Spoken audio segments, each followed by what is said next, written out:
Hey there, this is the second video in the basic series. We're going to take you through the second warm-up that you can use with some of your beginner classes.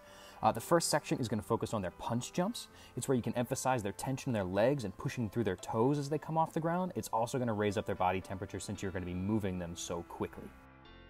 Let's take a look at some of the details.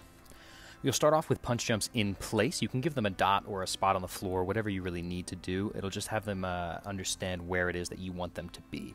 You'll transition to forward and backward jumps. You can focus on the straight elbows or the straight knees aspect of this before transitioning to side to side. Once those are looking really good, you're going to split your legs. You can use this to teach them what a lunge shape is before you start jumping them forwards and backwards. You'll immediately transition into in and outs. This is your basic straddle jump. You can have the arms out in front, down to the sides, whatever you would like. From there, you'll transition into your single legs. Make sure that you're doing at least 5 seconds on both sides, finishing with a freeze.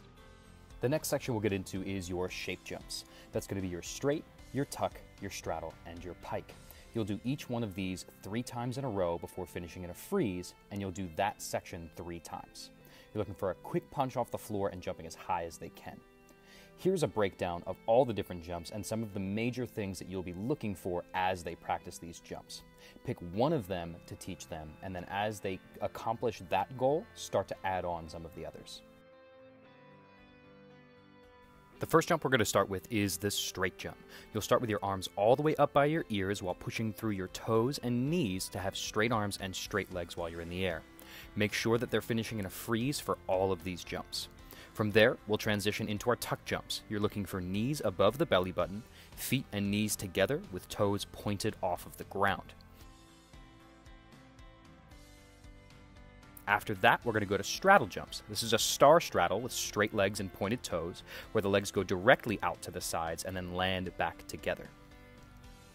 We'll immediately go into our pike jumps, where the feet come out in front of you with straight legs and pointed toes. The way I like to describe this one to the kids is it's like you're kicking a soccer ball with both feet at the same time.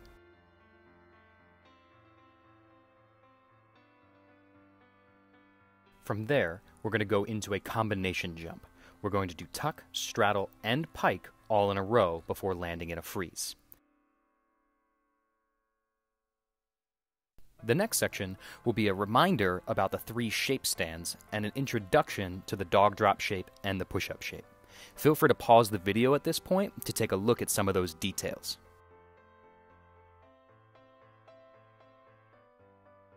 You'll begin this section by going through the tuck stand, straddle stand, and pike stand. Some ways to challenge them are to see if they can keep their hands flat on the ground as they transition from one shape to the next, making sure that their ears are covered as they do so, and having proper leg positioning.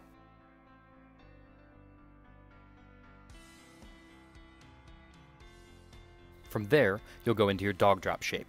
You're looking for straight arms with hands under the shoulders, knees under the hips, and feet together.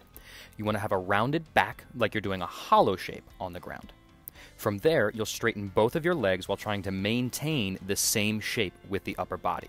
Have them go back and forth between those with an emphasis on neutral head position and making sure that their body is tight. After the dog drop shape and the push-up shape, you'll move to mountain climbers and levers. The mountain climber is going to be a really great conditioning drill for building up to handstands, and the lever is going to help with their active flexibility. Go ahead and pause to take a look at some of the other details.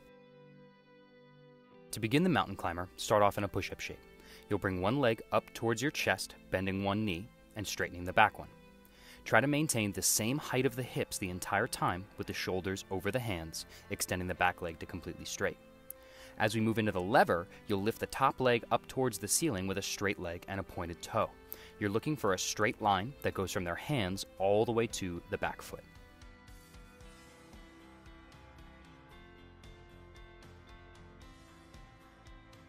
Next up is the arch and the hollow hold. These are 2 of the most important shapes in gymnastics. Go ahead and pause the video to learn more about these fundamental skills.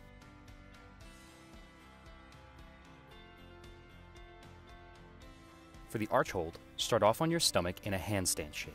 From there, lift your arms and your legs as high as you can off the floor. You want your arms covering your ears, with your legs together, straight knees, and pointed toes. For the hollow hold, begin on your back before picking up your head and shoulders, and then your feet.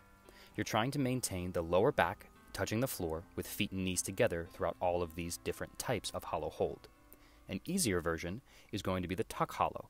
Start by bending the knees while picking up the head and shoulders. And a more difficult version is the arms over head hollow. You'll lift the arms up to the ears before picking up the head and shoulders and the feet. The next two shapes are the tabletop and the rear support. These are excellent for teaching strength in the back side of the body as well as tension, while also working the flexibility of the front of the shoulders. To begin, start seated on the floor with the hands behind the hips.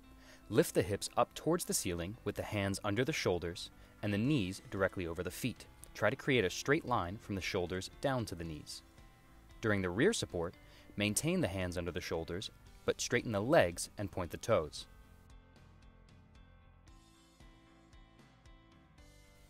The final shape in the warm-up will be the bridge. There's different levels that they can go through to be challenged but successful. This should also only be performed with students over the age of 5. To begin the bridge, have your students lie on their backs with their hands next to their heads. The fingertips should point towards the shoulders. From there, straighten the elbows and the legs to take the back off of the ground. To challenge them, see if they can make their elbows straight before moving to feet and knees together, and then straight legs. If that's too easy, they can try to walk their feet closer to their hands to make their shoulders stack over top of their palms.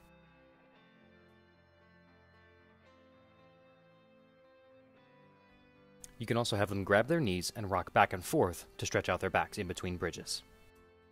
That's going to wrap up the second warm-up video. Feel free to double back on some of the slides that you got to see throughout so that you can look into some of the finer details of each of the different movements.